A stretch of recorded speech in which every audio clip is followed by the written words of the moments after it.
And welcome, Hoosier fans, to another episode of Podcast on the Brink, your weekly dose of Indiana University basketball news and discussion. I'm your host, Jared Morris. Podcast on the Brink is a joint production of the Assembly Call and Inside the Hall. For complete coverage of IU basketball, visit assemblycall.com and insidethehall.com.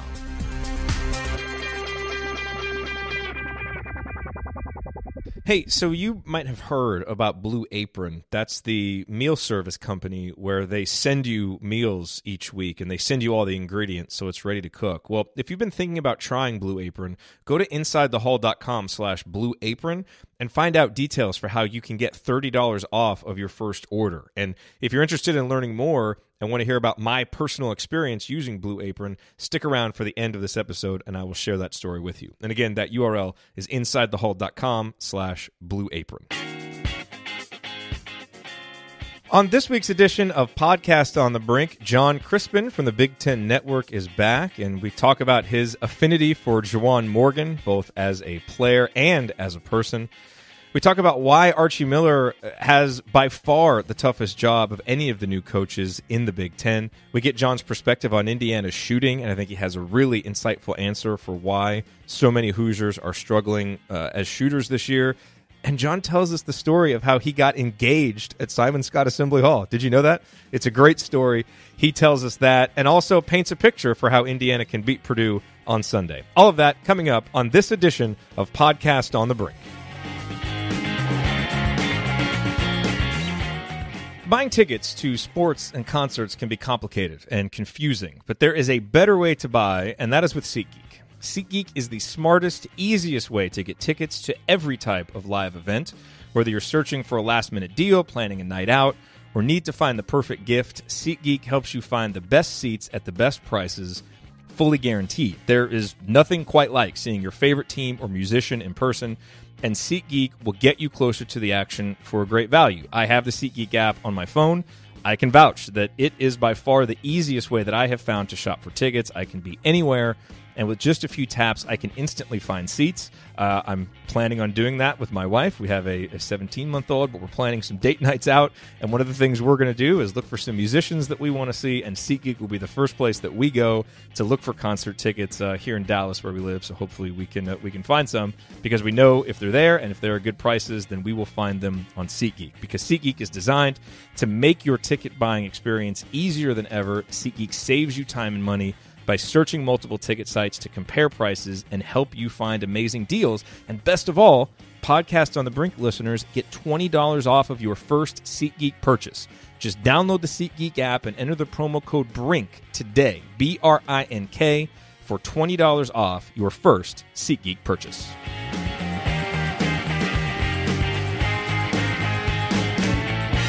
All right, well, back with us on Podcast on the Brink this week is John Crispin from the Big Ten Network. John, Alex and I were just talking here before you hopped on the line. What do we need to do? Who do we need to call? Who do we need to petition to get you on an IU game this year?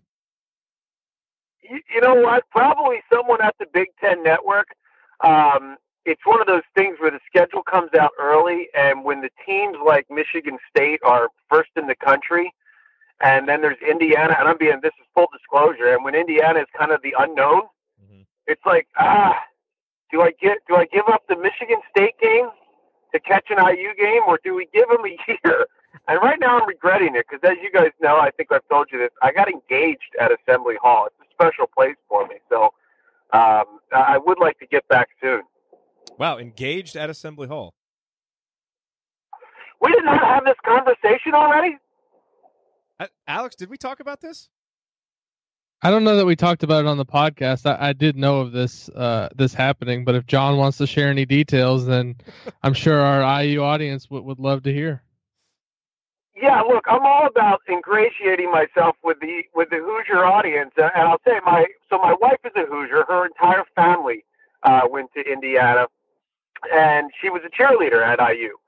And what I did was I got an empty Assembly Hall, thanks to Tom Crean, so I appreciate Crean for that. Before a game, it was a shoot-around, so before a game, I got in before practice. No one was there, no managers, nothing.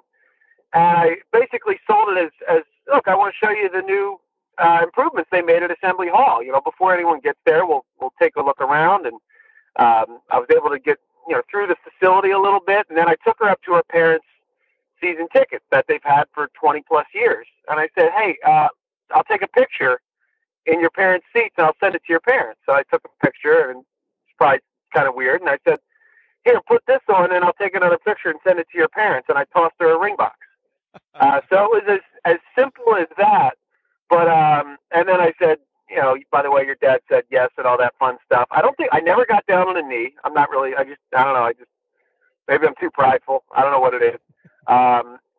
She was okay with that anyway. And then I just said, oh, by the way, your parents are outside waiting. So they got to come in and took pictures on the floor. So it'll always be. I never won there, but that's my only victory at Assembly Hall. But also something that you have in common with Colin Hartman. Yeah, that's right. Now he totally followed me. You know what I mean? And he's like almost half. He's like half my age. So I had to wait a lot longer for what he got. But good things come to those who wait, I guess. Man, that's maybe not for my wife, but for me at least. That's a great story. That's awesome. All right. So turning our attention to basketball, let's start talking about Juwan Morgan. You and I talked about him a little bit on Twitter recently, and I know how impressed you are with just how much he has grown, how much he has developed this year. Give me your impressions so far of how Juwan is playing in his junior season. Well, first off, I actually love the kid. I mean, I think that's the thing. We can't say enough about how much you can really love a player, and it's not just what he does in terms of production on the floor, but it's the fact that he basically been playing injured since his freshman year. He's been playing out of position since his freshman year, and he hasn't complained a bit. He continues to work hard. He continues to persevere, and those are the things that make your team better. So that's why I love the kid, and why I support him as a player is for all those things I just said, but also for the fact that he might be the best teammate in the country. I know it's like one of those ridiculous statements that you usually hear other guys make, but I look at a guy like Juwan Morgan and say he can play 1 through 5 for me. He's not going to have bad body language. He's going to bring great energy. He's going to fill a variety of roles, and in a way, he makes everyone better just by being on the floor. So you can't say enough about what Juwan Morgan's done, but it goes well beyond just the production on the floor. John, I think this season's been interesting for Indiana fans to follow because there weren't a lot of expectations obviously coming in, and there's been some tough losses, particularly early in the season with the way they lost to Indiana State and Fort Wayne. But recently, I think there's been some encouraging signs that maybe this group is starting to grasp some of the things that Archie Miller is trying to teach them. What maybe are 2 or 3 things recently that you've seen with Indiana that have impressed you the most, and maybe show that this team is improving as the year has gone along? Well, first and foremost, you got young guys who understand what it takes to win at a high level, and they're still going to make mistakes, and there's no way around that. That's going to happen. But the level of competition and the level of intensity is there. That wasn't there to start the season. And that's the case for a number of reasons. And I think it was like that for well more than just the freshmen on the floor. I think it was the case for Robert Johnson at times, where he didn't really understand how hard he needed to play as an experienced player to get everybody going. I also think that the team now, it matches the personality a little bit more of Archie Miller.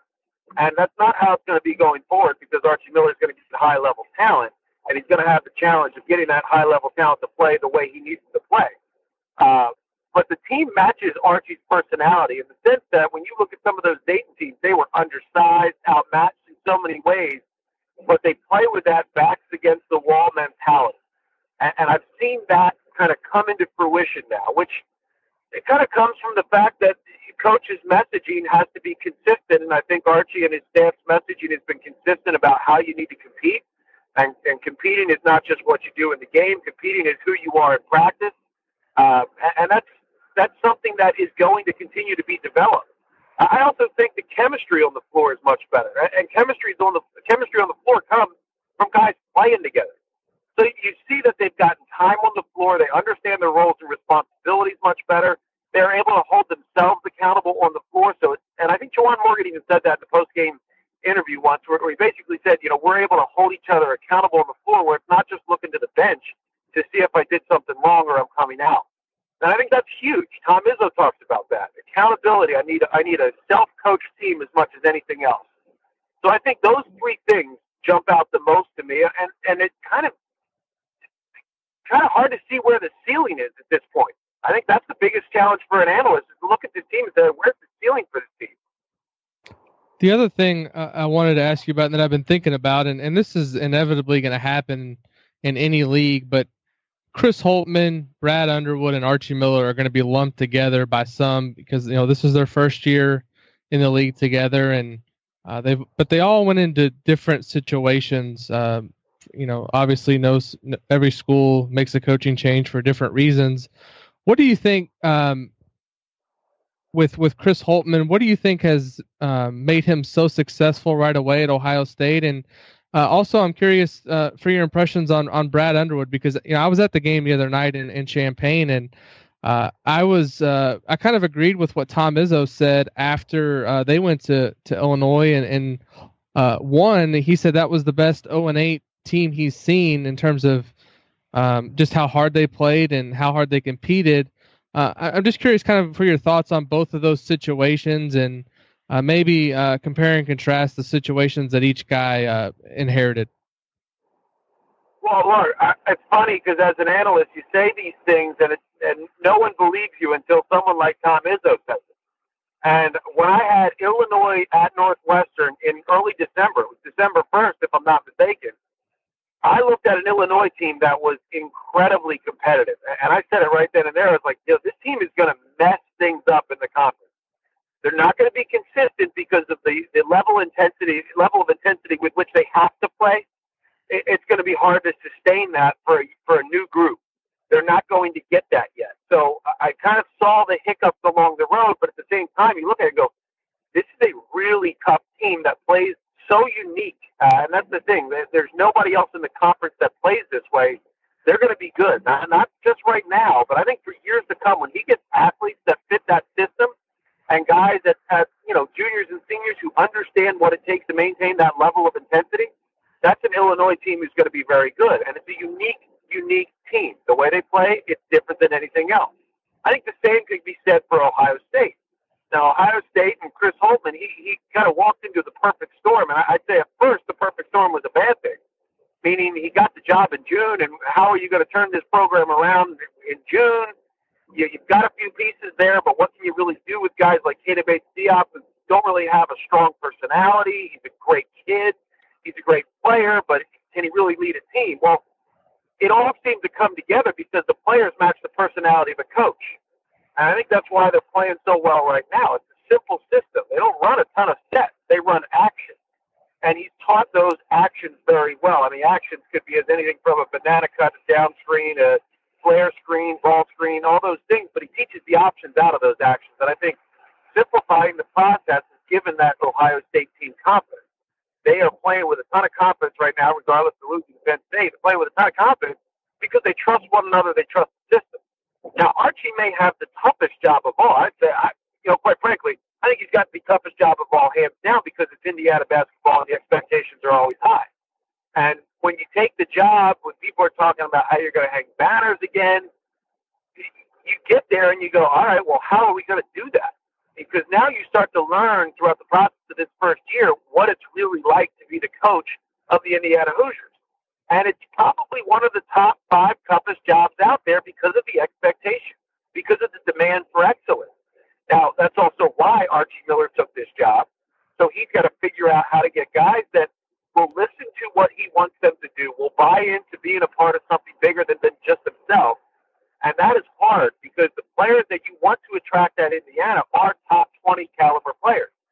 They're NBA lottery pick caliber players. And those are the kids that are hardest to get to in terms of why would I as a player listen to you when I may only be here for a couple of years? That's a challenge.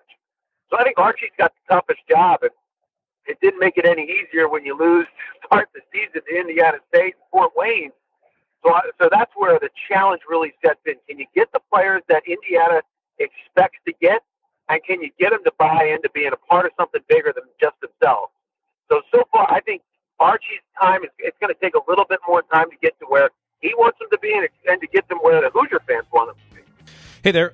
My next question for John is about shooting, and he gives us a lot of really good insight on why the Hoosiers may be struggling as shooters this year. But before we get to that, I want to take just a little bit of time here and tell you about our friends at Hoosier Proud. We've been telling you about them this season, and hopefully by now you have visited HoosierProud.com. Maybe you've even ordered something.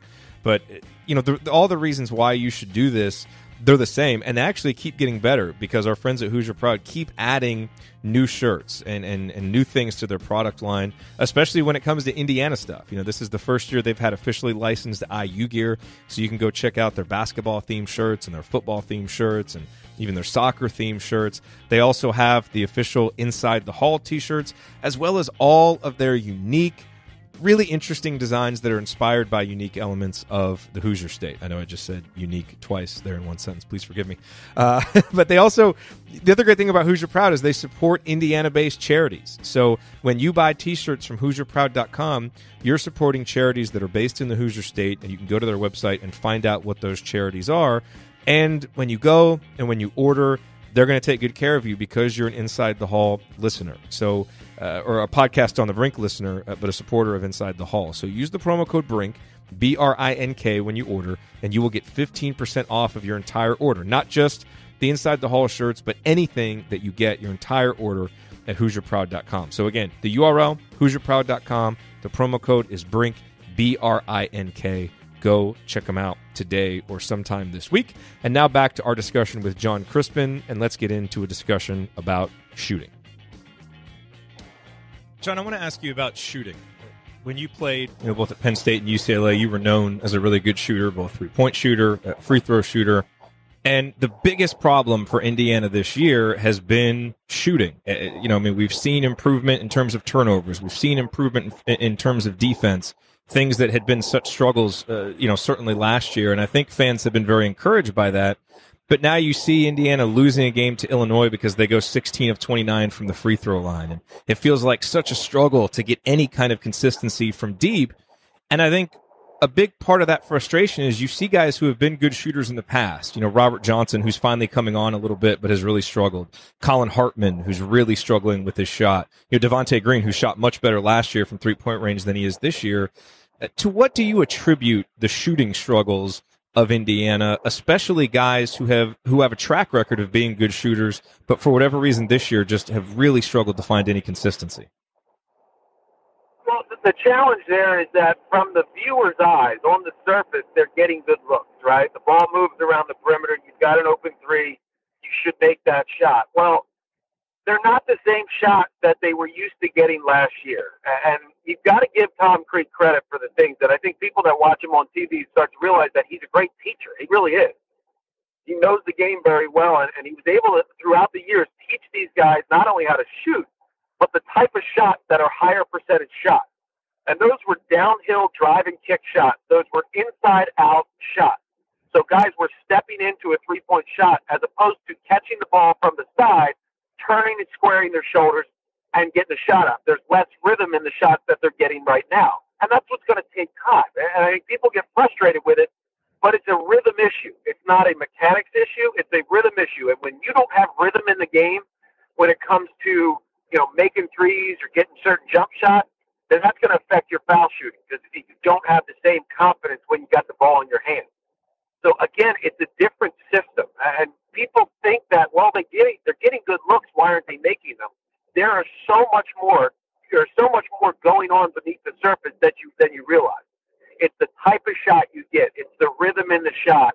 It's, are you comfortable when you get squared? And there's so many things going on here. And there's more thought. And that's the thing. There's more thought in a new system, meaning I've got to think more on the defensive end. So I get consumed in my thought and I stop playing as instinctually as I should. And I think that's what's going to take some time. And I think they're starting to get it. I think they continue to take the shots that they get. They have to. But the more they get higher percentage looks, those step-in, shot-ready threes, they're going to shoot a higher percentage. So I don't get too down on that. I just look at it as part of the learning curve, part of the process. If I want to get deep into it, I'd say, basketball and rhythm, you think of music. Well, the ideal music to describe basketball is jazz. And I say jazz because you're combining the skill sets of 5 different guys on the floor at once. And while you're not saying, hey, now it's your turn, jazz is all about feeling it. And there's times where all of a sudden the trumpet just feels it and he comes in and he does his thing, but he doesn't force it. He felt it and he came in. Sometimes there's a drum solo and everybody in the band recognizes that this is the time for a drum solo, and the drummer just goes. And that's when music's at its best. It's jazz. And they've got to get to a point where 5 guys have the chemistry like a jazz band to be able to bring their skill sets together. And I think once they do that, they'll start to make a higher percentage of their shots. How important is having consistent point guard play to kind of getting guys into that rhythm? Because we were obviously so spoiled for 4 years, having Yogi Ferrell. And obviously that's been a position of struggle for Indiana, and no one's really taken the reins and been able to consistently, penetrate into the defense, get guys good looks. How important is that going to be for these guys to get the kind of looks they need to get in Archie Miller's system moving forward? Well, you've got to have a guy that starts with Archie Miller, right? You got to have a guy that is not just, even Robert Johnson, right? He's been playing in a different system for 3 years. So do you really expect him to come in and be able to lead the way and get everybody involved and know his spot? It just doesn't work that way. You've got to be more patient. So I think, a guy like Green could do it. I love his game. He's got a fantastic game. He's got the little wiggle to his game, which makes him really tough to cover. But he's got to learn his spot. And in that process, his team has to know what he's doing as well. I mean, the reason why Yogi Ferrell had such success is Tom Crean took the chance of playing him his freshman year when I thought he was crazy. He really did. He just said, go ahead. I want you to play. Figure it out. And he failed a lot in his freshman year. He made a lot of mistakes. Yet every year he got better and better, and he got more and more comfortable with the system and the guys around him. So point guard play is one thing. You think you can bring in the top pick of the draft and think he's going to run the team well. Well, it just doesn't work that way.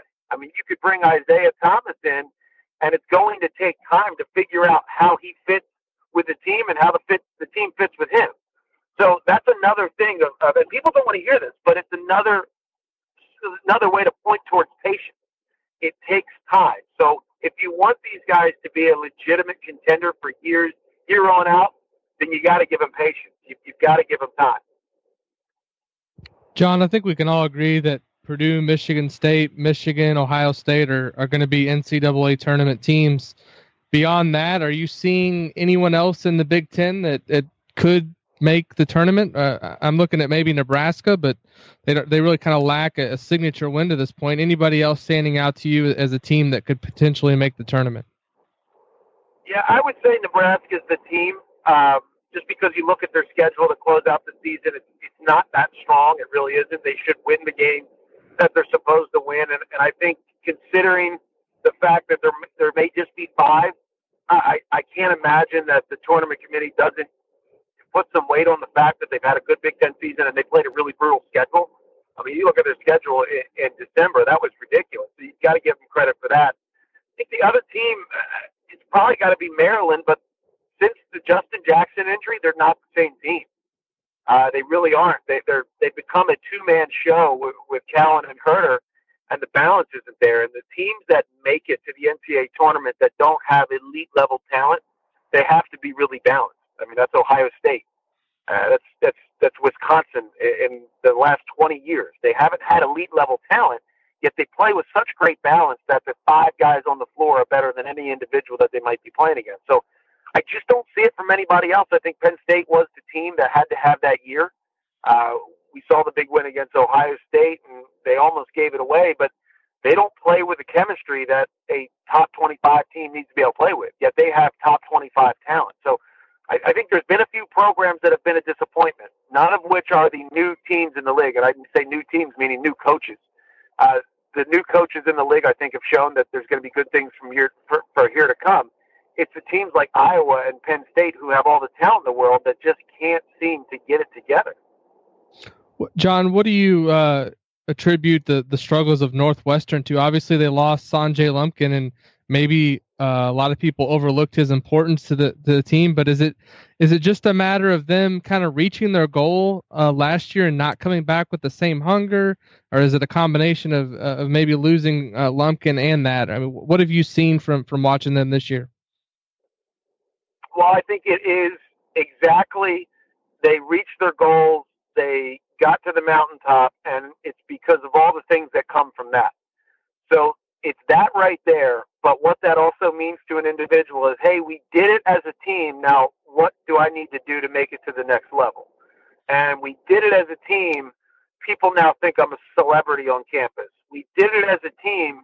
How much better can we do anyway? We did it as a team. We now no longer have a home court advantage. So the fact that they made it together is almost like they reached the mountaintop. That was their common goal. It changed the whole mindset of that team. It became more of an individual approach and less of a one common goal in the middle of the room that we all come together towards. So I think that's the challenge. I mean, Chris Collins saw it early. He just said we didn't compete with the same level of intensity every day in practice that we had last year. And yes, Sanjay Lumpkin's a big part of that. But at the same time, if it's not for that one common goal that sat in the middle of that locker room, then Sanjay Lumpkin's not that important anyway. I mean, they had it's no different and I'm going to get all, political on this, but it's no different anywhere else. It's no different in society. When there's one common goal, I mean, you go to times of war, you go to World War II, people put differences aside. Why? Because there's one thing that's bigger than any of us that we're focused on achieving. And it's something that coaches know that, but it is so hard to get their guys to buy into it on an annual basis. Man, John, you mentioned Nebraska's schedule. I was just looking it up. They only played Michigan State, Purdue, Ohio State, and Michigan once. Talk about a schedule really falling in your favor for a season. I mean, no one knew Ohio State was going to be this good, but it really fell for them in about as favorable a way as it possibly could. So good for them, I guess. Absolutely. I think they certainly got lucky with that. Now, at the same time, they've had their share of, we call them one-day preps. So they've had some tough one-day preps in the schedule. But other than that, in terms of the potential win games, every game that they have on the schedule is a game that they, quote, should win. Yeah. So last question for you, John, and thanks so much for being so generous with your time today. Obviously, Indiana has this game coming up Sunday against Purdue. I think we all know a lot of the reasons why this is going to be a tough matchup for Indiana. Purdue's having a really great season. They're favored and expected to win this game, even though it's at Simon Skjodt Assembly Hall. So let me ask for your thoughts on the game this way. If I'm getting ready to start our post-game show Sunday after that game and Indiana wins, what are going to be the storylines? What's the narrative going to be for Indiana if they're able to pull off the upset on Sunday over Purdue? Well, it'll be that Indiana did what Nebraska did, right? Excuse me, what Michigan did. Michigan's able to bring the big guys out from the basket. You have to play as if 1 and 5 are the same player against Purdue. You then have better balance in that sense than Purdue does. So in a way, you're negating their strengths, and so many people are scared to do this. They're just afraid to not match up with guys like Isaac Haas, and they're afraid that we got to double him. Well, the guys that'll really hurt you the most are the Vincent Edwards, the Carson Edwards, the Dakota Mathiases. So you've got to play the small lineup. You've got to commit to the fact that your small lineup is better on offense than their big lineup is, and you've got to make it a slugfest in the sense that you go score 90 points. You're not going to stop Purdue and hold them under 70. It just doesn't happen. They're that good. So you have to go in with that fearless mentality of saying, you know what, forget it.